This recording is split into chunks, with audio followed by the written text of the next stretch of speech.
Okay students, तो function के 12th video में हम लोग डिस्कस करेंगे कुछ क्वेश्चंस जो एमएल अग्रवाल में हैं डोमेन और रेंज से रिलेटेड। तो अगर हम लोग देखते हैं एक पहला क्वेश्चन जो आपके सामने है। क्वेश्चन कह रहा है find the domain and range of a function. ये आपके सामने दिया गया है। क्वेश्चन के बेसिस पर क्वेश्चन ये कह रहा है कि f x is equals to 1/5 minus 3 sine x. Correct. ये हमें इसका क्या निकालना है, डोमेन और रेंज दोनों यहां पर हमको फाइंड करने हैं। ठीक, तो पहले आते हैं डोमेन पर। डोमेन के लिए जैसा कि हमने पहले ही बताया गया था, कोई भी एफ एक्स है, एफ एक्स को हम लोग y is equals to f x लिखते हैं और एफ एक्स की वैल्यू जो होती है वो पुट कर देते हैं। तो देखा आपने, एफ एक्स के प्लेस पर हम लोगों ने ये रख दिया, तो y is equals to 1/5 minus 3 sine x आ जाता है। डोमेन क्या होता है? डोमेन जैसा कि बताया गया था, all the values of x for which y be defined. y defined नहीं होता है, ध्यान से सुनेंगे, कब? जब y की वैल्यू अंडर रूट में माइनस आ जाए। किसी भी x की वैल्यू के लिए y की वैल्यू अगर अंडर रूट में माइनस आ जाए या y समथिंग अपॉन 0 आ जाता है, तो इन दो केसों में y डिफाइंड नहीं होता है। तो यहां पर रूट है नहीं, तो अंडर रूट में माइनस आ नहीं सकता है। अब केवल एक ही चीज बचती है, क्या डिनोमिनेटर की वैल्यू x की किसी वैल्यू के लिए 0 हो सकती है?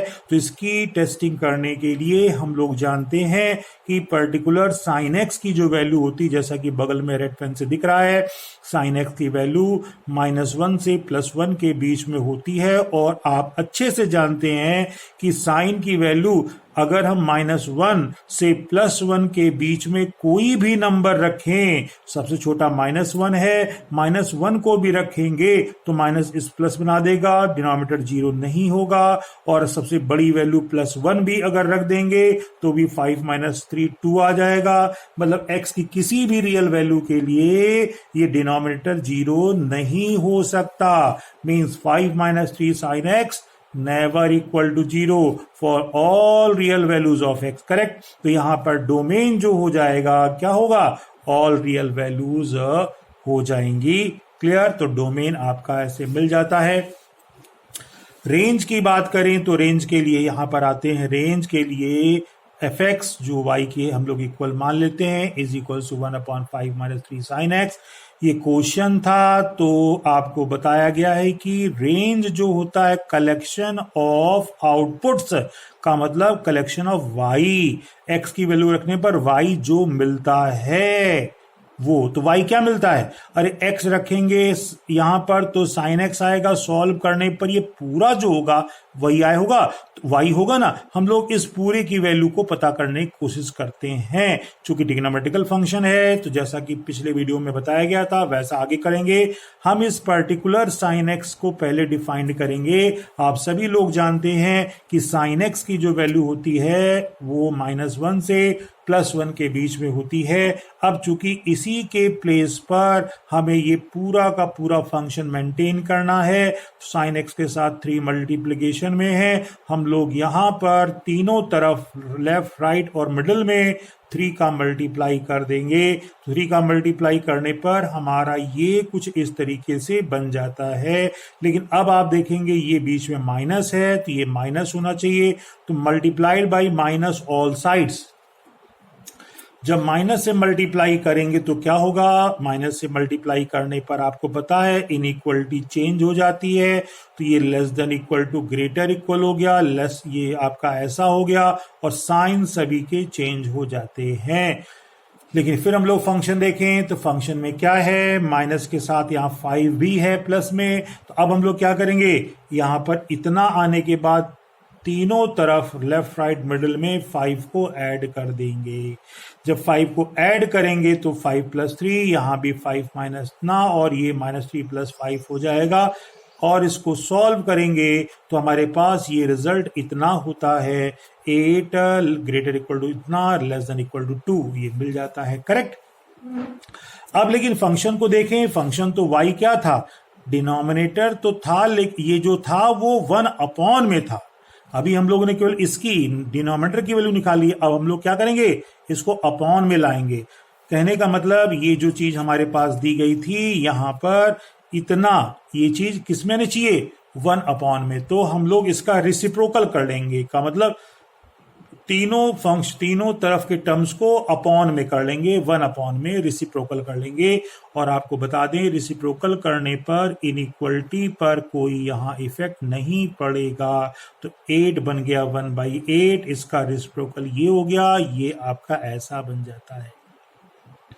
अब अगर आप इसको देखें, ये क्या है, यही तो y था, ये y था, तो अब हम क्या करेंगे, इसके प्लेस पर हम लोग क्या रख देंगे, y। तो हम लोग यहां ऊपर देखते हैं, यहां ऊपर की तरफ हमने यहां सॉल्व किया है, तो इसकी जगह क्या रखेंगे, y। तो y is less than equal to 1/8 और ग्रेटर इक्वल टू आना चाहिए, तो वो चीज हमने यहां पर लिख दिया, ये y मतलब fx, बात एक ही है।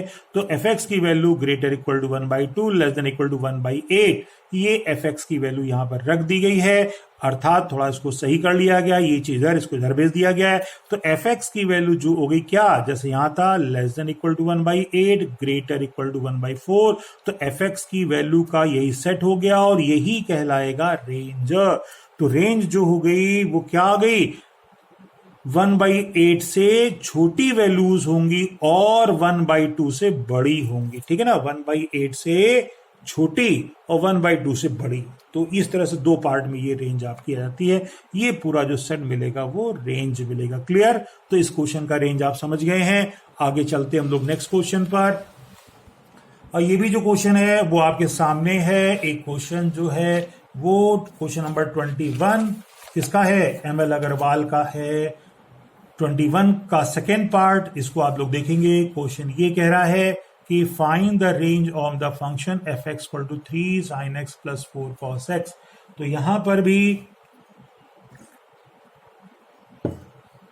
ये क्वेश्चन जो है ट्रिग्नोमेट्रिकल फंक्शन है, लेकिन एक यहां डिफरेंस है। पिछले क्वेश्चन में ट्रिग्नोमेट्रिक फंक्शन में केवल एक ही ट्रिग्नोमेट्रिकल टर्म था, यहां पर कुछ इस तरह से 2 टर्म्स हैं। तो इसको करने का थोड़ा सा, जब 2 टर्म्स आ जाए तो साइन कॉस में खासकर इस तरीके से, तो इसका एक अलग प्रोसेस होता है। वो क्या होता है, ध्यान दीजिए। रेंज के लिए कभी भी कोई भी trigonometrical function a sin x plus b cos x अगर आता है तो हम लोग पहले क्या करते हैं, √a² प्लस b² की वैल्यू को फाइंड कर लेते हैं। ध्यान दीजिए, कभी भी ये आ जाए क्या, a sin x plus b cos x, √a² plus b² निकाल लेते हैं और इसी को मल्टीप्लाइड और डिवाइड कर देते हैं इसी टर्म में। का मतलब देखिए, यहां पर जब हमने मल्टीप्लाई किया तो ये आ गया और डिवाइड किया अंदर, तो a upon this sine x है और plus b upon that cos x। तो ये आपका देखा जाए मल्टीप्लाई और डिवाइड हमने कर दिया। तो कभी भी इस तरीके से a sin x plus b cos x में क्वेश्चन होगा तो ये वर्किंग रूल हम लोगों को करना पड़ेगा।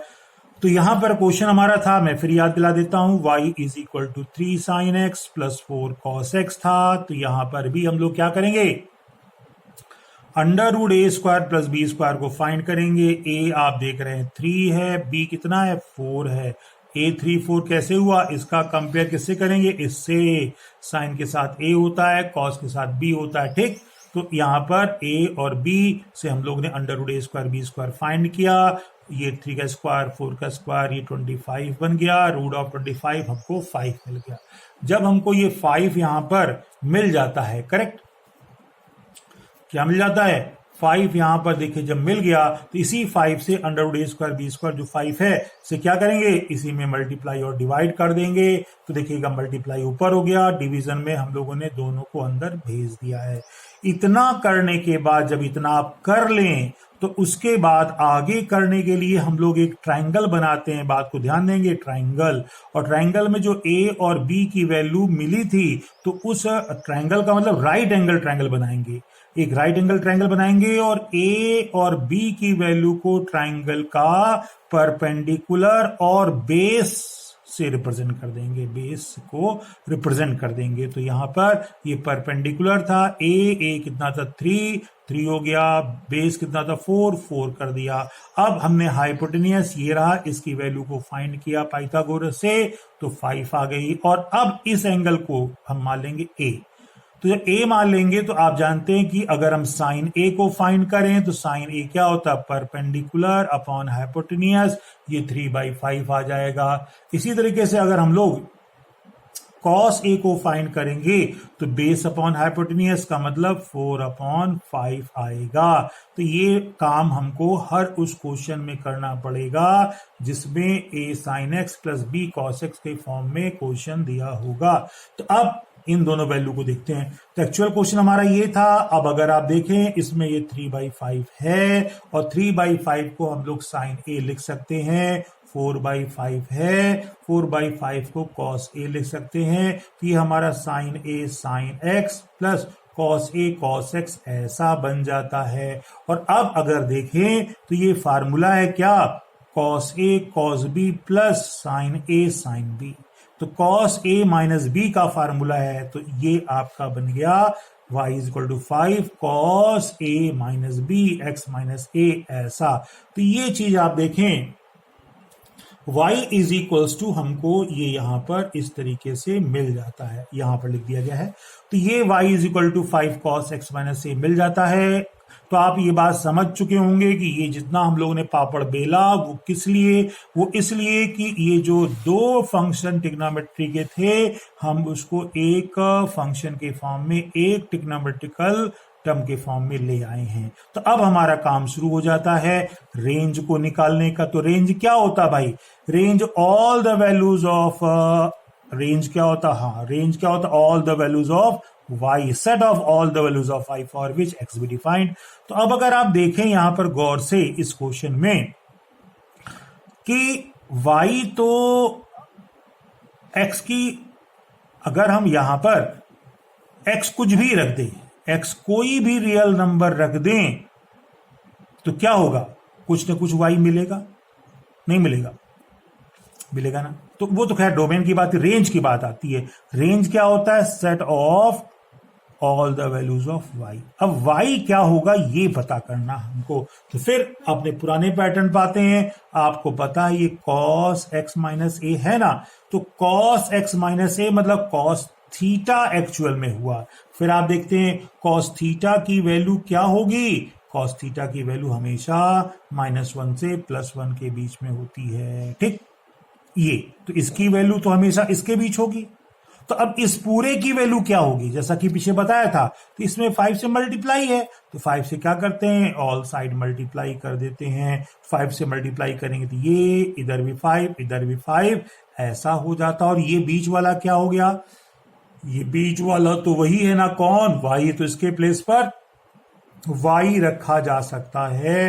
तो y की वैल्यू क्या मिल गई, < 5 और greater = -5। तो y जो मिला सारा का सारा y वो -1 से +1 के बीच में आया, विथ इंक्लूडिंग 5 -5 +5। तो यहां पर लिखोगे क्या, y की वैल्यू कितनी आ गई, -5 से 5। अब -5 से 5 यही तो y की वैल्यू का जो सेट था वही तो क्या कहलाता, रेंज। तो सॉरी हाँ रेंज कहलाता है। तो रेंज जो हो गया यहां पर देखा जाए कितना हो गया, -5 से लेकर 5 तक, ये आपका रेंज आंसर मिल जाता है, करेक्ट।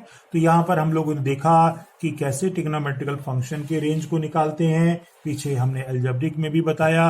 तो इस तरीके से हम लोग रेंज को फाइंड कर सकते हैं। तो आज के लिए इतना ही, नेक्स्ट वीडियो में हम लोग डिस्कस करेंगे किसी और पॉइंट को। Okay, thank you.